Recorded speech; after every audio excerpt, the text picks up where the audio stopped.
Let's go on to some past paper questions and see कि भाई हमें कितनी अच्छी चीज समझ में आई है और क्या हो रहा है क्या नहीं। डू दिस क्वेश्चन जल्दी से। Consecutive elements x, y, z are in the third period of the periodic table. Element y has the highest first ionization energy and lowest melting point. What could be the identities of x, y and z?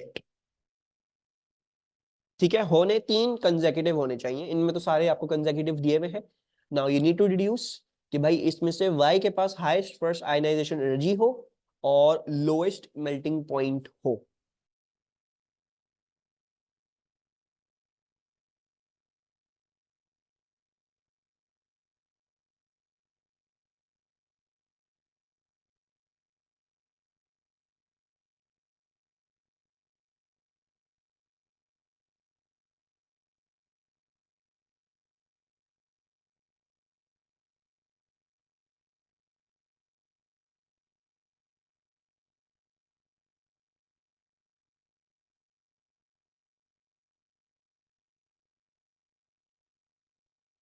Why are you writing okay T? Lowest melting point among the three, not across the whole period. ये first ionization energy भी highest and not in the period. In among these three, in three के बीच में आपने देखना है। हाँ जी, क्या लग रहा है? Any answers that you can rule out? अगर आपको जो है वो सही आंसर नहीं मिल रहा है तो कौन से आंसर्स कैन यू से those are completely wrong? वो नहीं हो सकते। D is wrong, B and D are wrong completely। चलो चेक कर लेते हैं। अच्छा, क्या बोल रहे हैं? Element Y has the lowest highest. अच्छा, आयनाइजेशन को छोड़ते ना, पहले lowest melting point would be easier to see. ठीक है, तो वो होना चाहिए हमारे लिए ज्यादा आसान। एलिमेंट Y होना चाहिए, यानी Y is the middle one. पहले हमें देखना है जो बीच वाला है उसका लोएस्ट मेल्टिंग पॉइंट हो। एल्यूमिनियम, सिलिकॉन, फॉस्फोरस में से क्या सिलिकॉन का लोएस्ट मेल्टिंग पॉइंट है? जी नहीं, फॉस्फोरस का होता है। मैग्नीशियम, एल्यूमिनियम, सिलिकॉन में से क्या एल्यूमिनियम का लोएस्ट मेल्टिंग पॉइंट है? जी नहीं, मैग्नीशियम का होगा, राइट। Mg2+Al3+Si, ये this is a giant covalent compound, giant covalent molecule. Silicon, phosphorus, sulphur में से is this one going to have the lowest melting point? Confirm कर लेते हैं, ये तो जायंट स्ट्रक्चर था, सिलिकॉन वाज जायंट। ठीक है, फॉस्फोरस और सल्फर जो थे वो सिंपल थे, राइट। एंड मजीद क्या था, फॉस्फोरस जो है आपके पास P4 की तरह एग्जिस्ट करता था और सल्फर आपके पास S8 की तरह एग्जिस्ट करता था। And we know S8 had more electrons, so therefore the temporary dipole forces over here must be much much more stronger than the phosphorus. तो ये बात सही है, बीच वाला एलिमेंट इसकी जो है वो लोएस्ट मेल्टिंग पॉइंट है इधर। And then you can see sodium, magnesium, aluminium भी, वहां पे भी लोएस्ट मेल्टिंग पॉइंट वाली बात नहीं बैठ रही है। मैग्नीशियम के पास लोएस्ट मेल्टिंग पॉइंट नहीं होगा, इंस्टेड सोडियम के पास होगा, राइट। सो बगैर मैंने फर्स्ट आयनाइजेशन एनर्जी चेक करे मैंने क्या कर लिया, मैंने लोएस्ट मेल्टिंग पॉइंट के हिसाब से निकाल लिया कि भाई कौन सा आंसर होगा। कोई प्रॉब्लम इस सवाल में अब? So always try deducing the answer which from where it is easiest. ठीक है, फिर उधर जाया करो जो मुश्किल चीज है। Highest first energy, most probably it would be easier for you to deduce when you have the periodic table in front of you. ठीक है, इसमें जनरली इंक्रीज करती है अक्रॉस द पीरियड। हाँ, बीच में कुछ अनोमलीज आती हैं, ग्रुप 2 टू ग्रुप 13 और ग्रुप 15 टू ग्रुप 16। ठीक है, and you can check that as well. Phosphorus की हाईएस्ट आयनाइजेशन एनर्जी होगी, याद होगा, ये क्या है, this is group 14, group 15, group 16। याद होगा, ग्रुप 14 टू 15 इंक्रीज करती है, लेकिन 15 टू 16 फिर से डिप करती है, राइट। 15 और 16 के बीच में वो स्पिन पेयर रिपल्जन वाली कहानी थी। So let's say this is the 14, this is 15 and this is 16। So you should remember your general ionisation energy का भी ग्राफ जो आपके साथ साथ इसके चल रहा है। Actually, the oxide and chloride of an element X are separately mixed with water. The two resulting solutions have the same effect on litmus. Chloride और ऑक्साइड दोनों को मिलाया पानी में, ठीक है, जो रिजल्टिंग सॉल्यूशन था उनका सेम इफेक्ट था ऑन लिटमस। तो ए बी सी डी में से आपको कौन सा आंसर ठीक लग रहा है, इनमें से कौन सा वो हो सकता है?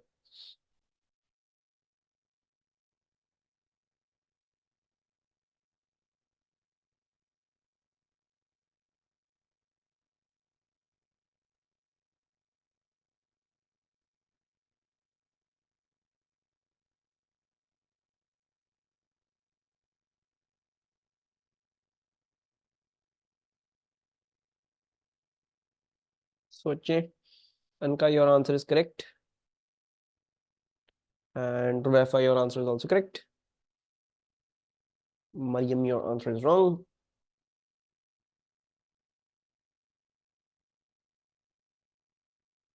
ठीक है हमने सही आंसर। ए बी रॉन्ग है, चलो देख लेते हैं। Let's make sure A and B are wrong. Sodium का क्लोराइड और सोडियम का ऑक्साइड, ठीक है जी। सोडियम ऑक्साइड के साथ क्या मसला है? सोडियम ऑक्साइड जब पानी में डालते हैं तो ये होता है बेसिक, ठीक है, ये बेसिक रिएक्शन दिखाएगा। और सोडियम क्लोराइड क्या होता है? It is neutral. तो ये दोनों तो सेम रिएक्शन नहीं दिखाएंगे आपको, सेम लिटमस नहीं दिखाएंगे, राइट। अच्छा, फिर आ जाते हैं मैग्नीशियम पे। मैग्नीशियम भी हल्का फुल्का बेसिक होता है, लेकिन लार्जली इट इज इनसॉल्युबल। तो मोस्टली इट्स इनसॉल्युबल, तो कुछ खास इस पे कोई फर्क नहीं पड़ेगा। एंड जहां तक MgCl2 की बात थी, तो ये pH 6.5 कर रहा था, तकरीबन तकरीबन अप्रोक्सीमेटली इट वाज न्यूट्रल, ठीक है, अप्रोक्सीमेटली न्यूट्रल था। अगर याद करो तो pH जो थी वो इसकी क्या थी? इसकी 6.5 थी। एल्यूमिनियम, एल्यूमिनियम ऑक्साइड को जब पानी में डालोगे तो ये पानी में डिसॉल्व नहीं करता, ठीक है। हाँ, ये एम्फोट्रिक होता है, लेकिन पानी के साथ रिएक्शन नहीं दिखाता है। ये सोडियम हाइड्रोक्साइड या ये जो है वो HCl के जो रिएक्शंस हैं वो हमने देख लिए वो कैसे एम्फोट्रिक है। And as with regards to Al2Cl6 we just saw this, किसका क्या होता है? ये पानी में डिसॉल्व करता है। Al3+ के आयन होने की वजह से इसकी pH क्या हो जाती है? वो pH हो जाती है 3, बिकॉज ये पानी को पोलराइज कर, once again not the same thing, एक इनसॉल्युबल एक pH 3 कर रहा है। फास्फोरस को देखोगे तो फास्फोरस को जब आप पानी में डालते हो तो क्या होता है? सॉरी, ऑक्साइड जब आप इसका पानी में डालते हो तो ये ऑक्साइड इज P4O10, पानी में डालोगे क्या बनेगा? फॉस्फोरिक एसिड बनेगा, विच इज एसिडिक। तो आई कैन से, ठीक है, pH आपकी 1 हो रही है। और अगर हम बात करें PCl5 की, तो जब आप इसको पानी में डालते हो तो क्या होता है? फॉस्फोरिक एसिड और HCl बनता है। Once again to very strongly acidic solutions. So yes, यही होगा D, which is having the same effect on litmus, ठीक है। चाहे आप ऑक्साइड डालो, चाहे आप क्लोराइड डालो, कोई प्रॉब्लम इसमें? Any confusions?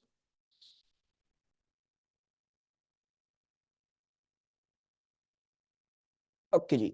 um let's take our namaz break, ठीक है। हम अपनी नमाज ब्रेक ले लेते हैं, then I will resume at 6:45, ठीक है। एंड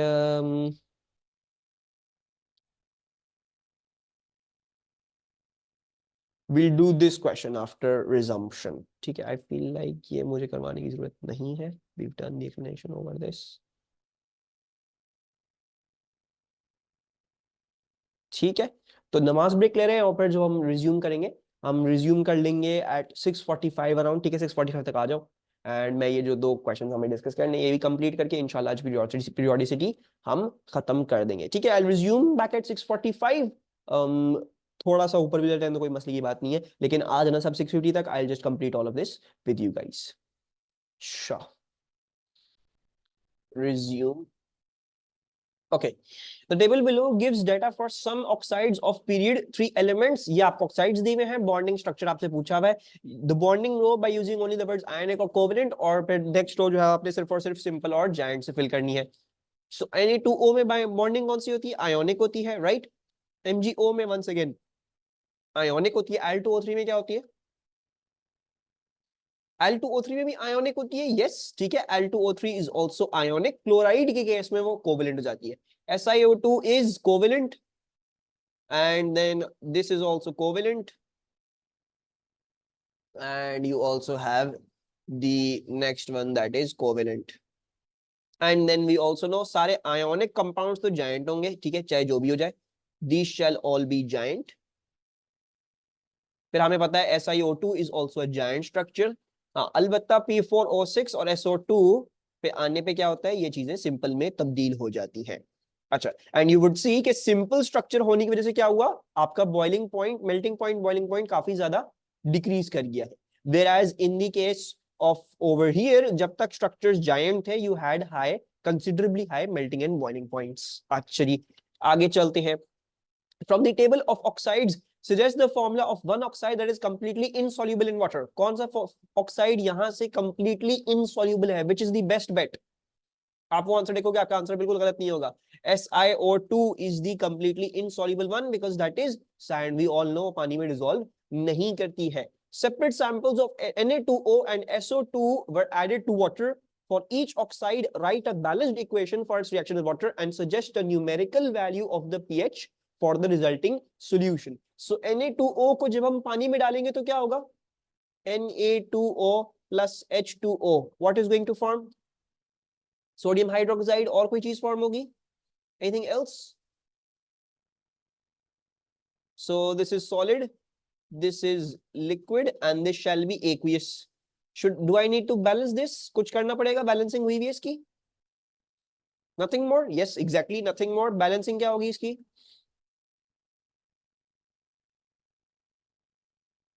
2NaOH, बस 2 कर दूं, हो गई balancing.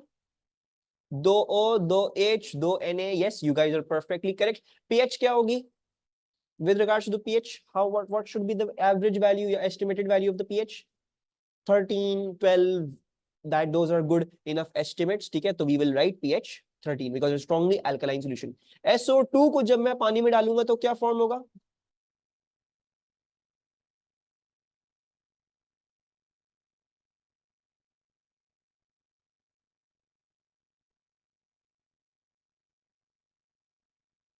It forms sulfurous acid. Yes, not sulfuric acid, वो SO3 वाला है. It shall form sulfurous acid यानी H2SO3 aqueous. ये है liquid, ये होगा gas. What's going to be the pH? ये sulfurous acid, this is also a very very strong acid. ठीक है, and इसकी pH भी around 1 to 2, you can say that would be correct to say. ठीक है, that is completely okay. आप ये कह सकते हो बड़ी आराम से. अच्छा, moving onwards, construct a balanced equation for the reaction that occurs when a solution of Na2O in water reacts with a solution of SO2 in water. तो जब Na2O react करेगा with SO2 in water, ठीक है, यानी Na2O in water वाला जो compound है, when it reacts with SO2 in water, यानी जब ये दो रिएक्ट करेंगे तो क्या चीज फॉर्म होगी? So if I react NaOH plus H2SO3, तो वो जो भी चीज फॉर्म होगी इसके फॉर्मूलास क्या क्या होंगे? what things would be forming over here? Yes, remember H2SO3 था, अभी भी सल्फाइट ही बनेगा. ठीक है, सल्फेट नहीं बनेगा, ये SO3 ही बनेगा. So it's going to be Na2SO3. It's going to be sodium sulfite, not sodium sulfate. वो सल्फ्यूरिक एसिड के साथ होता, and then further आपके साथ यहाँ पे पानी बन जाएगा. This is going to be a neutralization reaction. ये हो गया आपके पास liquid.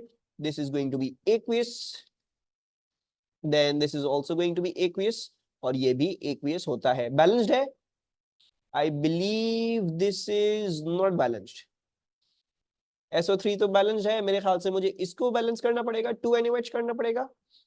नहीं, Na2HSO3 नहीं लिख सकते हो. ठीक है, that cannot be the NaHSO3 नहीं हो सकता. 2NaOH हो गया, 2Na और ये हो गए 4. ये हम इसको ऐसे कर देते हैं. I believe this is now balanced. ठीक है, this is the proper balancing for this. आपको 5 मार्क्स जो है वो यहाँ पे मिल गए हैं. Is this properly balanced? हाँ, balanced है. ठीक है, आगे चलते हैं. Separate samples of oxides MgO and SiO2 are melted. Each molten sample is then tested to see whether or not it conducts electricity.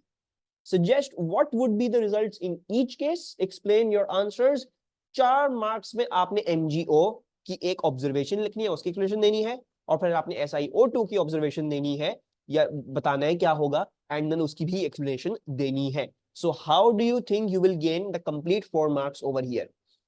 जल्दी से शाबाश.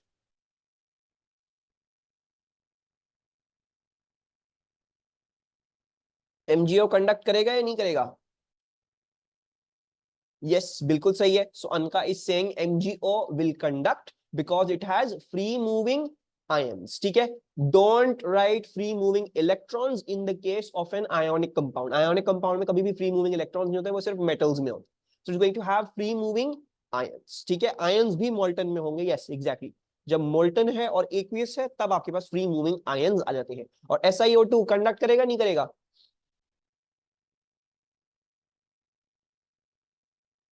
Nope. And the reason for that?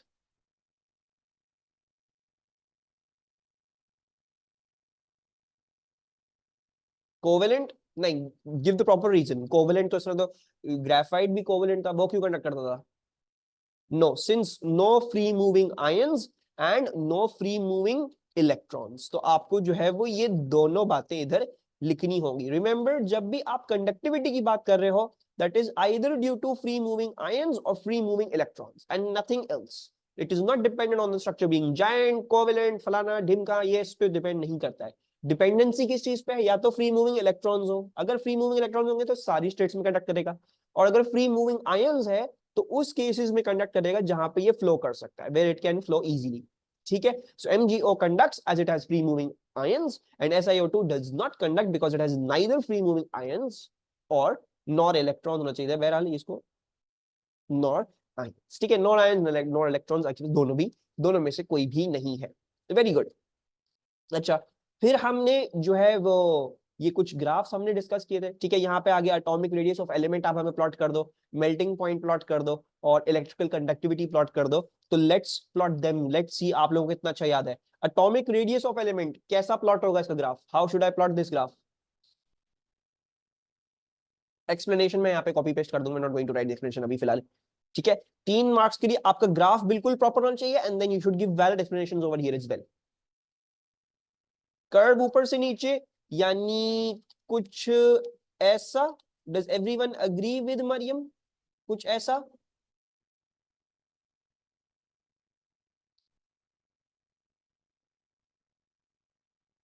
ऐसा ही बनता था एटॉमिक रेडियस का graph? कुछ और तो नहीं बनता था? इनवर्स मोशन ऐसा ही था। Why not a straight line? ये क्यों ये क्यों, व्हाई इनवर्स ग्राफ ये क्यों नहीं दिखाया? स्ट्रेट लाइन क्यों नहीं दिखाई ऐसे? ये भी तो दिखा सकते थे, वही बात नहीं हो गई डिक्रीजिंग एटॉमिक रेडियस। ये टेढ़ी लाइन बनाने का क्या फायदा हुआ आप लोगों को? यस, cause अगर आपने स्ट्रेट लाइन बनाई तो उसको एक्सटेंड करके उसके इंटरसेप्ट्स निकाले जा सकते हैं, ऐसा नहीं होगा। ठीक है, there is no element that is going to have an atomic radius of 0, और यहाँ पे एटॉमिक रेडियस 0 नहीं हो सकता। ठीक है, सो कुछ थोड़ा सा आपने इसको कर्वेचर की फॉर्म में बनाना है। और अगर हम इसकी एक्सप्लेनेशन पे आएंगे तो एक्सप्लेनेशन कैसे लिखते थे हम इसकी? You need to remember, across the period nuclear charge increases, shielding remains constant, atomic radius increases or decreases? Decreases यहाँ तो obviously है, ये तो क्या पूछ रहा हूँ मैं, खैर बहरहाल decrease, and the reason for that was because the valence electrons feel a much more stronger nuclear charge, so they get pulled inwards। ठीक है, ये हम कहाँ से करते हुए आ रहे हैं? ये हम atomic structure वाले चैप्टर से करते हुए आ रहे हैं, right? So let's copy paste this right over here। भाई अगर आ गया तो आपने कैसे लिखना है? वही 3 चीजें जो हम आयनाइजेशन एनर्जी, एटॉमिक रेडियस के बारे में लिखते हुए आए हैं आज तक, वैसे ही आपने इनकी एक्सप्लेनेशन कर देनी। Nuclear charge increases across the period while shielding remains constant because the number of shells remains constant. The valence electrons experience stronger pull and hence the atomic radius decreases. Melting point of element, तो भाई ये graph कैसे बनता है? How should this graph be formed? Melting point वाला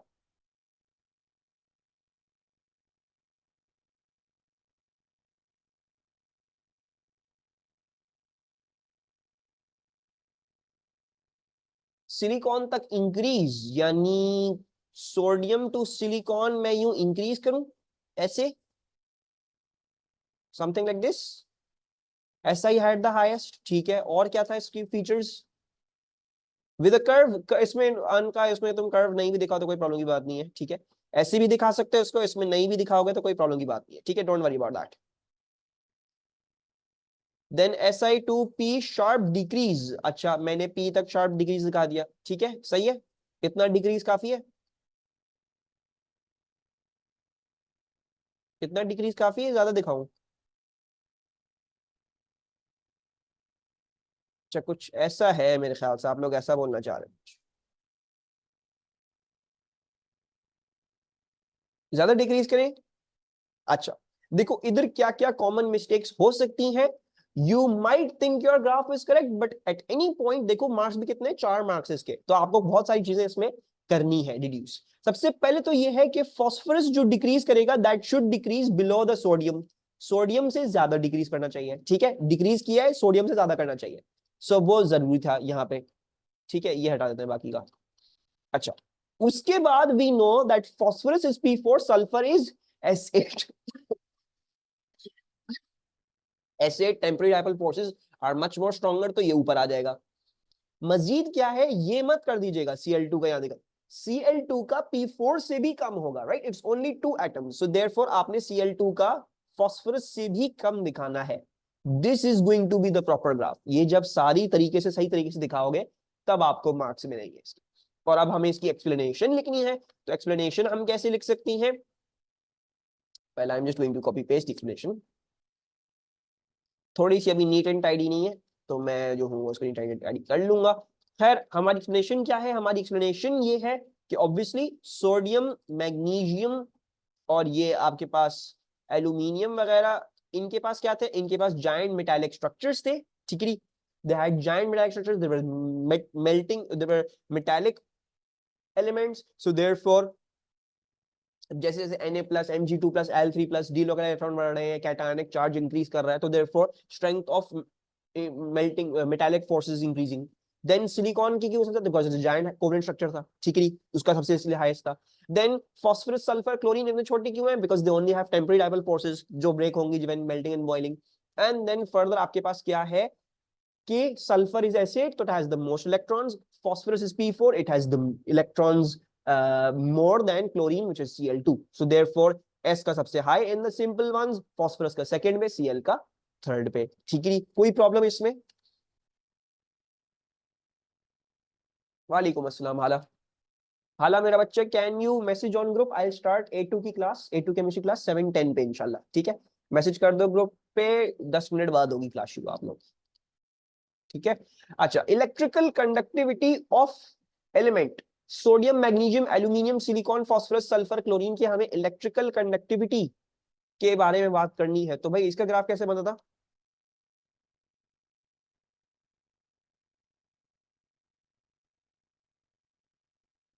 Na to Al increase, कुछ ऐसा,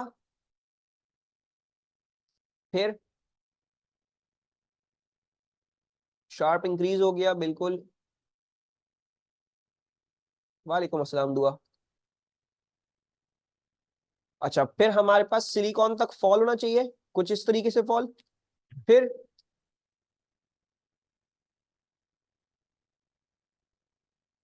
and then rest zero because all of them had no free moving ions or free moving electrons, ठीक है? और इसमें एक्सप्लेनेशन क्या होगी? ये तो मेटल्स हैं, they have delocalised electrons. Further इसमें 1 इलेक्ट्रॉन डीलोकलाइज्ड पर एटम, इसमें 2, इसमें 3, therefore the electrical conductivity is increasing. Silicon क्यों है हल्का सा conducting? But semiconductor. And with regards to phosphorus, sulphur and chlorine, they all are simple covalent structures, इनके अंदर ना ही फ्री मूविंग आयंस हैं और ना ही फ्री मूविंग इलेक्ट्रॉन्स हैं, therefore they have electrical conductivity equal to 0, ठीक है? ये भी कॉपी पेस्ट कर लेते हैं, वेरी गुड। कितने मार्क्स मिल गए आपको अभी तक? आपको 11 मार्क्स अभी तक एक पीरियड 3 के क्वेश्चन में आराम से मिल गए, only by doing it logically. आपने अगर लॉजिकली किया तो 3 + 4 7, 7 + 4 11 आपको आराम से अभी तक मिल चुके हैं। The melting points of some of the oxides of the elements sodium to sulfur are given in the table below. What type of bond is broken when each of the following compounds is melted? तो Na2O जब हम इसको melt कर रहे हो तो कौन सा बॉन्ड तोड़ा जा रहा होता है? Which bond is being broken? Ionic, yes, this is an ionic compound, तो ionic ही तोड़ा जाएगा। SiO2 में, SiO2 में क्या टूटेगा? कोवेलेंट टूटेगा, बिल्कुल सही है। और P4O6 में कौन सी चीज टूटेगी? Covalent, not covalent. P4O6 is a simple molecular structure, इसमें आप अब बॉन्डिंग नहीं तोड़ोगे, इसमें अब आपके पास क्या चीज टूटेगी? आपके पास आपकी वैन डर वाल्स फोर्स टूटेंगी। हो सकता है परमानेंट डायपोल्स हो सकता है टेम्परेरी डायपोल्स हो, whatever the cases, we are making our way easy out. हम लिख रहे हैं वैन डर वाल्स। भाई परमानेंट डायपोल्स हैं या टेम्परेरी डायपोल्स हैं, आंसर कंसीडर हो जाएगा। We don't need to think a lot more कि क्या है क्या नहीं, क्योंकि हमें इसकी ज्योमेट्री और उसका स्ट्रक्चर सिमेट्रिकल है या नहीं है वो सब हमें नहीं पता, ठीक है? So we are doing a little bit of होशियारी, वैन डर वाल्स लिख रहे हैं। Identify one of these 6 oxides which has no reaction at all with water. तो कौन सा ऑक्साइड है यहाँ पे जिसका कोई भी रिएक्शन नहीं है? ये तो आ चुका है बहुत दफा, कितनी देर से हम देखे जा रहे हैं यही चीज बार बार बार बार बार बार। So yes, it is SiO2, ठीक है? इसी नोट पे आपका जो होता है पीरियोडिसिटी खत्म होता है, ठीक है? There is nothing more to discuss in periodicity.